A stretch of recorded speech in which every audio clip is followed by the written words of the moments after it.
हमारी सरकार को यह सौभाग्य प्राप्त हुआ है कि 2019 के प्रयागराज महर्षि भारद्वाज के उस आश्रम को यहाँ पर पुनर्स्थापित करने की दिशा में कुछ प्रयास। ये क्या लिखा है तुमने? नागराज वासुकी देवासुर संग्राम में यही नागराज वासुकी थे, उन्होंने सकारात्मक यानी दैवीय शक्तियों की विजय में अपना योगदान दिया था। पवित्र अक्षयवट, शेषनाग और तीर्थों के राजा प्रयागराज, इन सबको मैं प्रणाम करता हूं।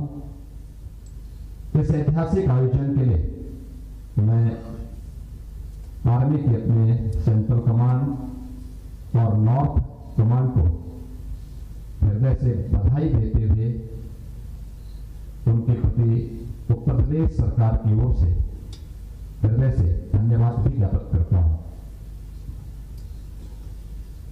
प्रयागराज की पावन धरा, उदारता को कोई हमारी व्यवस्था न समझने की भूल करें।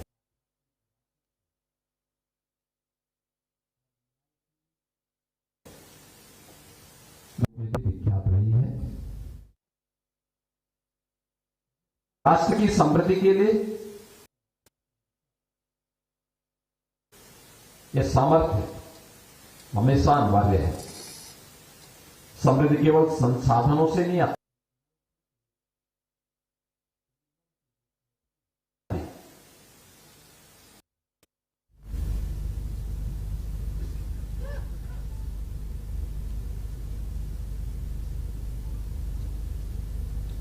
हमारे यहां हम सब इस बात को मानते रहे हैं और ये भारतीय मान्यता भी रही है। उत्तर प्रदेश में 2017 में सत्ता संभालने के बाद हम इन बातों को जानते थे, क्योंकि उत्तर प्रदेश की जो छवि थी,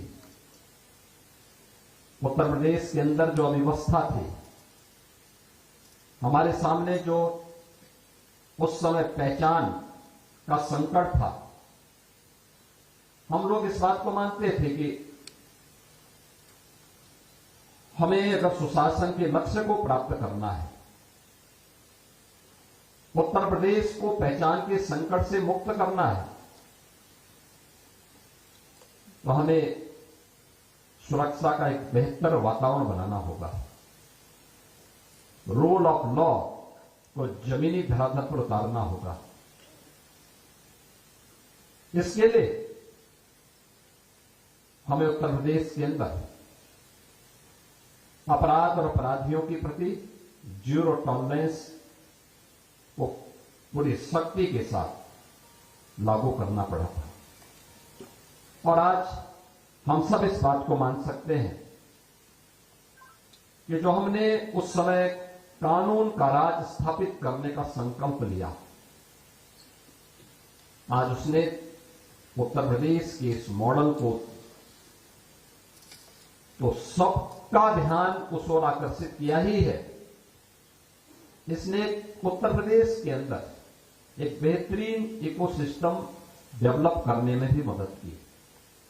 आज हम कह सकते हैं कि भारत का सबसे अच्छा इंफ्रास्ट्रक्चर यूपी के पास है। एक्सप्रेसवे के रूप में, हाईवे के रूप में, रेलवे की कनेक्टिविटी के रूप में, मेट्रो के रूप में और एयर कनेक्टिविटी के रूप में भी। आज सुरक्षा के प्रति सरकार का पहला जो प्रायोरिटी सेक्टर हमारा था, उस पर ध्यान देने का परिणाम क्या है? आज देश और दुनिया का हर बड़ा निवेशक, हर बड़ा इन्वेस्टर यूपी के अंदर आकर के निवेश करना चाहता है। आज सुरक्षा का परिणाम क्या है? कोई भी सरकार निर्णय लेती है, उसको प्रभावी ढंग से एक समय सीमा के अंदर जमीनी धरातल पर उतरने में बहुत देर नहीं लगती। क्योंकि उसमें कोई हस्तक्षेप नहीं है, कोई बाहरी तत्व हस्तक्षेप नहीं कर सकता, कोई गुंडा तत्व, कोई माफिया उस पर हावी नहीं हो सकता, कोई जबरन वहां जाकर के उस कार्य में हस्तक्षेप नहीं कर सकता। और अगर करेगा तो उसे भी मालूम है कि इसके दुष्परिणाम क्या होने जा रहे हैं, या तो उसको कारण बताना पड़ेगा, अन्यथा उसके दुष्परिणामों को वह समझता है। और यही कारण है कि कानून व्यवस्था में ये सुधार आज उत्तर प्रदेश के अंदर रक्षा उद्योग के विस्तार में भी हमें मदद किया है। यानी ये दोनों एक ही संकल्प के दो अलग अलग रूप हैं।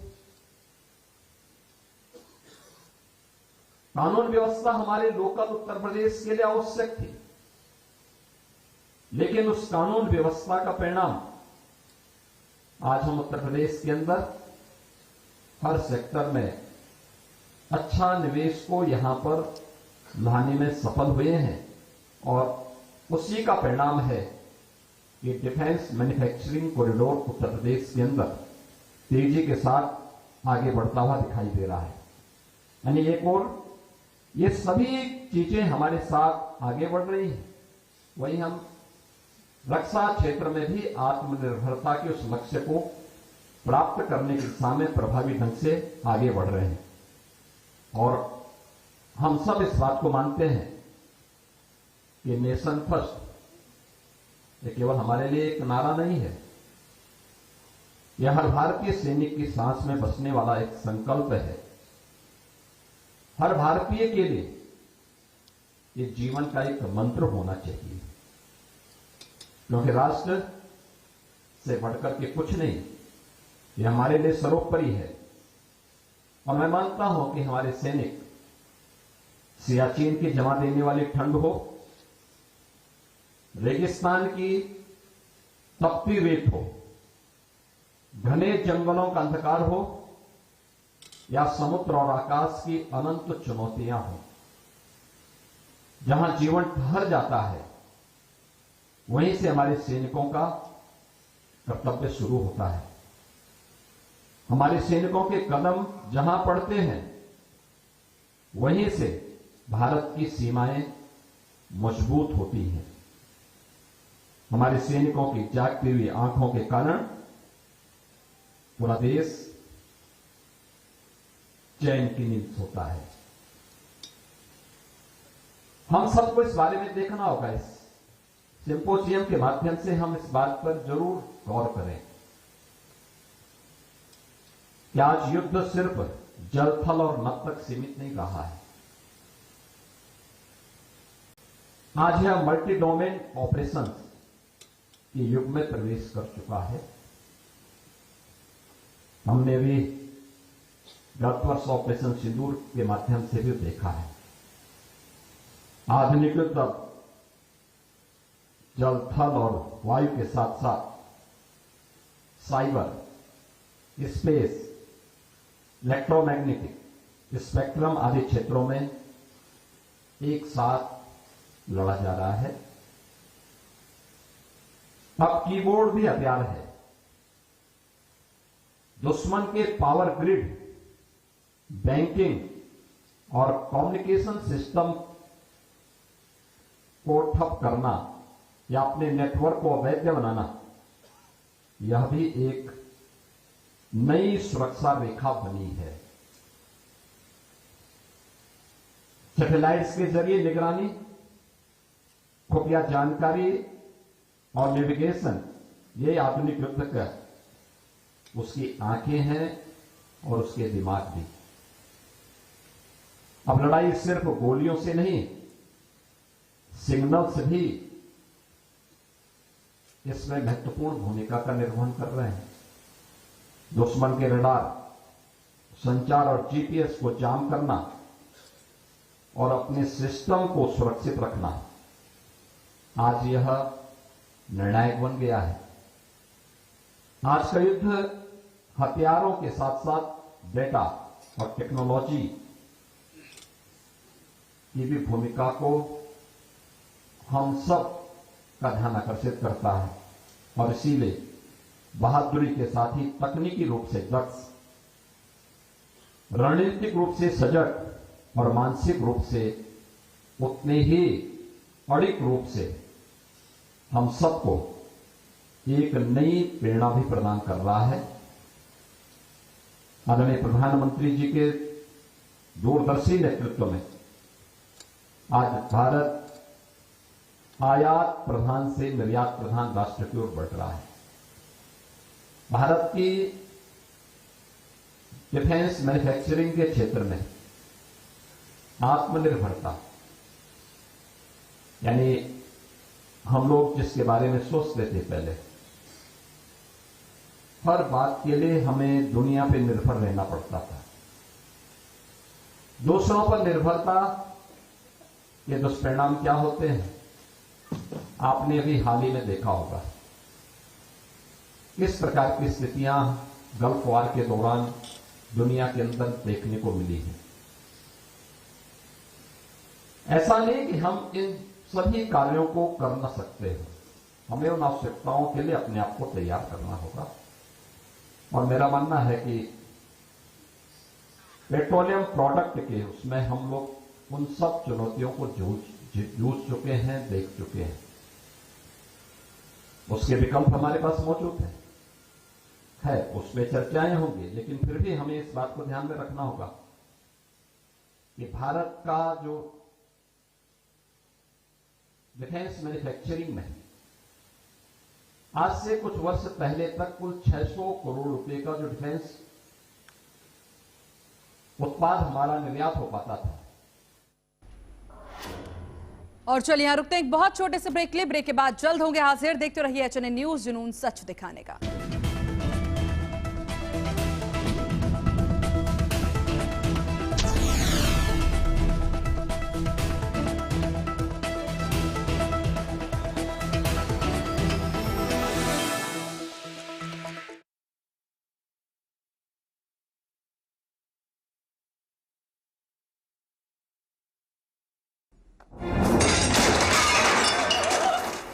फर्श की टाइल्स को चेंज करो, बड़ी स्लिपरी हैं। थर्मोकूल वॉशिंग मशीन। थर्मोकूल, इंडिया का नया अंदाज।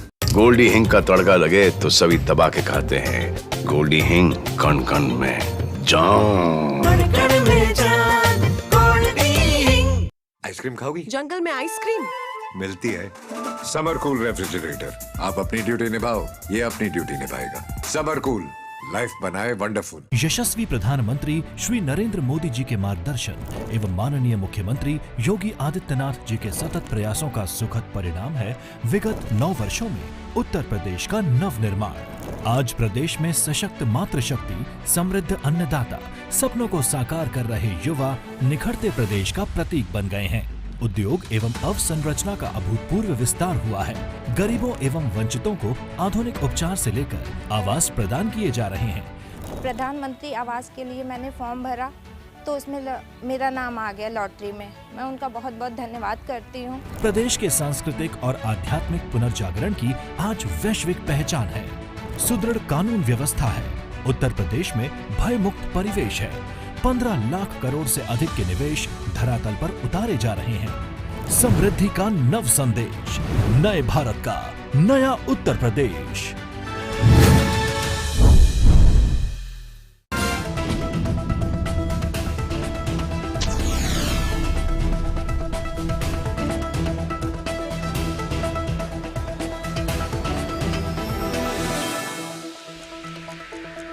और ब्रेक के बाद एक बार फिर से स्वागत है आपका। और यहां से सीधे लिए चलते हैं प्रयागराज, जहां सीएम योगी आदित्यनाथ क्या कुछ कह रहे हैं, सुनते हैं। और झांसी नोट्स, लखनऊ में ब्रह्मोस मिसाइल और हैवी डिफेंस मैन्युफैक्चरिंग पर हम लोगों ने केंद्रित किया है। ब्रह्मोस एरोस्पेस की उपस्थिति सुनिश्चित करते कि हमारी सेना नेक्स्ट जनरेशन सुपरसोनिक मिसाइल से यहां पे सुसज्जित हो चुकी है। चित्रकूट और आगरा नोट्स में भी हम लोगों ने एरोस्पेस और डिफेंस में प्रिसीजन इंजीनियरिंग के लिए इसको हम विकसित कर रहे हैं ताकि हमारा स्पेस सुरक्षित रह सके। मध्य कमान और उत्तरी कमान के अधिकारियों से मैं आज के इस अवसर पर यही कहना चाहूंगा कि यूपी डिफेंस कॉरिडोर के उत्पाद जैसे तोप के गोले, स्वदेशी ड्रोन, बुलेट प्रूफ जैकेट और हमारे उन्नत संचार प्रणाली सैनिकों की क्षमता और सुरक्षा बढ़ाने के लिए ये बनाए जा रहे हैं और इस पर हमें जितना भी सहयोग राज्य सरकार के स्तर पर होगा हम इसको भरपूर सहयोग कर रहे हैं। डिफेंस मैन्युफैक्चरिंग कॉरिडोर के लिए जो महत्वपूर्ण सपोर्ट चाहिए वह संजोग से उत्तर प्रदेश के अंदर मौजूद है। स्किल मैन पावर 56% जो वर्क फोर्स है यूपी के पास वह स्किल है, यंग है, वह स्किल मैन पावर के साथ साथ हमारे पास एमएसएमई का एक बेहतरीन बेस पहले से मौजूद है। 96 लाख एमएसएमई यूनिट उत्तर प्रदेश के अंदर वर्तमान में कार्यरत हैं, जिसमें हार्डवेयर से लेकर के लेदर से लेकर के टेक्सटाइल से जुड़े हुए और प्रत्येक सेक्टर से जुड़े हुए एमएसएमई का एक बेहतरीन बेस होने का लाभ भी यहां पे प्राप्त होगा। हमारे पास पहले से ही इन सभी 6 स्ट्रेटेजिक नोड्स पे उत्तर प्रदेश के पास पर्याप्त लैंड बैंक भी मौजूद है और उस लैंड बैंक के माध्यम से हम सब उत्तर प्रदेश को डिफेंस मैन्युफैक्चरिंग कॉरिडोर को स्किल, इनोवेशन और टेक्नोलॉजी से जोड़कर market ready and industry ready work force भी उपलब्ध करवाने के लिए पूरी तत्परता के साथ कार्य कर रहे हैं। हम लोगों ने राज्य सरकार के स्तर पर भी आईआईटी कानपुर के साथ में हम ड्रोन के सेंटर ऑफ एक्सीलेंस को विकसित करने के सामने कार्य कर रहे हैं। उत्तर प्रदेश गवर्नमेंट का अपना स्टेट फॉरेंसिक इंस्टीट्यूट, इसमें भी हम लोगों ने इन सभी सेक्टर पर अपने कुछ नए सेंटर ऑफ एक्सीलेंस विकसित किए हैं, जिसको हम तेजी के साथ आगे बढ़ा रहे हैं। नोएडा सेक्टर या फिर अन्य जो हमारे स्ट्रेटेजिक नोड्स हैं, इन सभी में हम लोग डिफेंस मैन्युफैक्चरिंग कॉरिडोर के इस बेहतरीन इकोसिस्टम को आगे बढ़ाने में पूरी प्रभावी ढंग से कार्य करेंगे। और मेरा मानना है कि ये सिंपोजियम ये केवल एक यहां पर आकर के एग्जीबिटर्स आकर के अपने प्रोडक्ट को शोकेसिंग ही नहीं कर रहे हैं, बल्कि एक दूसरे के नॉलेज को, जो आइडियाज को भी वहां पे शेयर करने में एक प्लेटफॉर्म का काम कर रहा है। और याद रखना, भारत हमारी जो संस्कृति है वह तो हमें इसी बात को हमेशा प्रेरणा देती रही है, मानो भद्रा कर्तव्यो यंतो विश्वत, यानी ज्ञान जहां से भी आ सकता हो उसके लिए हमेशा द्वार खुला होना चाहिए। और ये सिंपोजियम उसी बात का को लेकर के हम सबको एक नया प्लेटफॉर्म उपलब्ध करा रहा है, जिसमें आइडियाज भी हैं, इनोवेशन भी है और उसके इंप्लीमेंटेशन के लिए भी यह एक प्लेटफॉर्म उपलब्ध करवाने के लिए आज यहां पर मजबूती के साथ कार्य कर रहा है।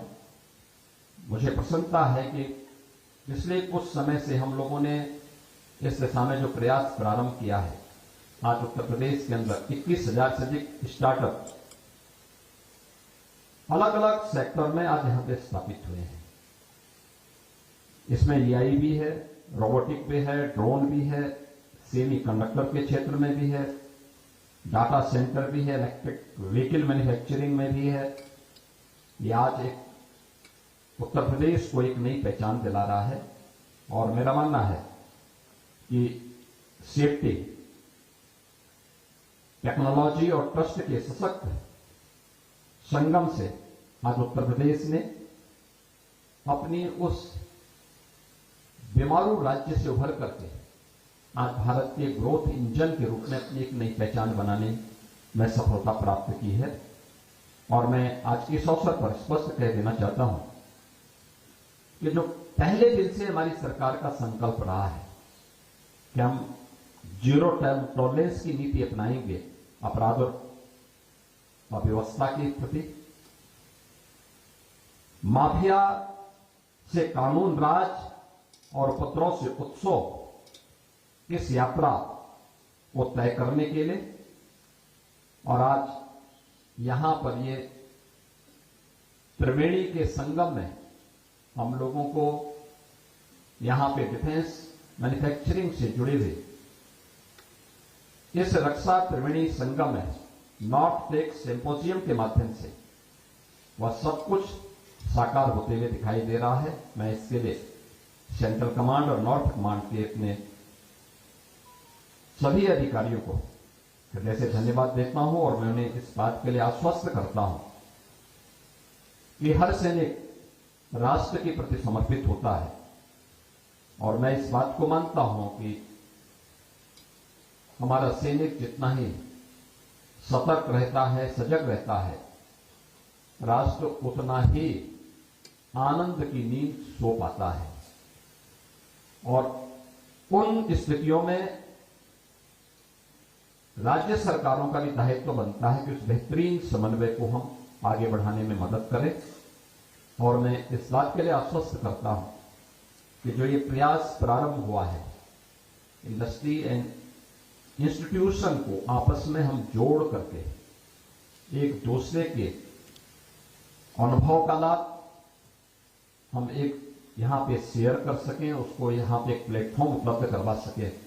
मैं इसके लिए अपने दोनों कमांड को, सेंट्रल एंड नॉर्थ कमांड को, इसके लिए हृदय से धन्यवाद देता हूं और विश्वास व्यक्त करता हूं कि आपका यह प्रयास अवश्य ही डिफेंस मैन्युफैक्चरिंग कॉरिडोर में प्रधानमंत्री जी के विजन को प्रभावी ढंग से आगे बढ़ाने में मदद करेगा।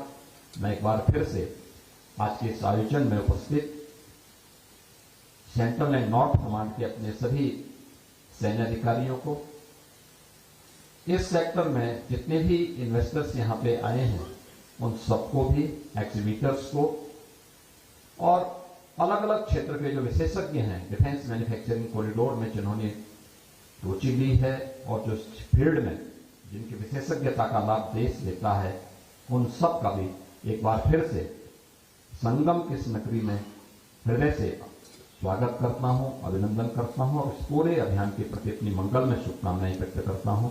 धन्यवाद। जय हिंद। और इसी के साथ इस बुलेटिन में बस इतना ही। देखते रहिए HNN न्यूज, जुनून सच दिखाने का। नमस्कार।